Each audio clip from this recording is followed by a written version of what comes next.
সূরা ইখলাস কখন পাঠ করলে সাথে সাথে ফলাফল পাবেন? ভালো করে বুঝেন। সূরা ইখলাস হচ্ছে পবিত্র কোরআনুল কারীমের ভিতরে ছোট সূরাদের ভিতরে অন্যতম একটি সূরা। তবে ফজিলতের দিক থেকে সূরা ইখলাস হচ্ছে গুরুত্বপূর্ণ ফজিলত, এবং এই সূরাটা এমন একটা সময় আল্লাহ পাক রব্বুল আলামিন নাজিল করে দিয়েছেন যখন আল্লাহ রাসূল সাল্লাল্লাহু আলাইহি ওয়াসাল্লাম দ্বীনের প্রচার করতে লাগলেন। এমন সময় আল্লাহ পাক রব্বুল আলামিন এক আল্লাহর দাওয়াত দিতে লাগলেন।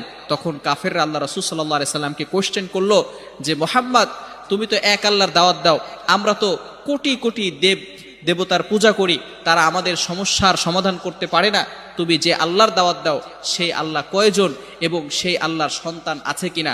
সাথে সাথে আল্লাহ পাক রব্বুল আলামিন এই কাফেরদের প্রশ্নের উত্তরে আল্লাহ রাসূল সাল্লাল্লাহু আলাইহি সাল্লামের কাছে এই সূরাটি নাজিল করলেন, কুল হুয়াল্লাহু আহাদ আল্লাহুস সামাদ লাম ইয়ালিদ ওয়া লাম ইউলাদ ওয়া লাম ইয়াকুল লাহু কুফুয়ান আহাদ।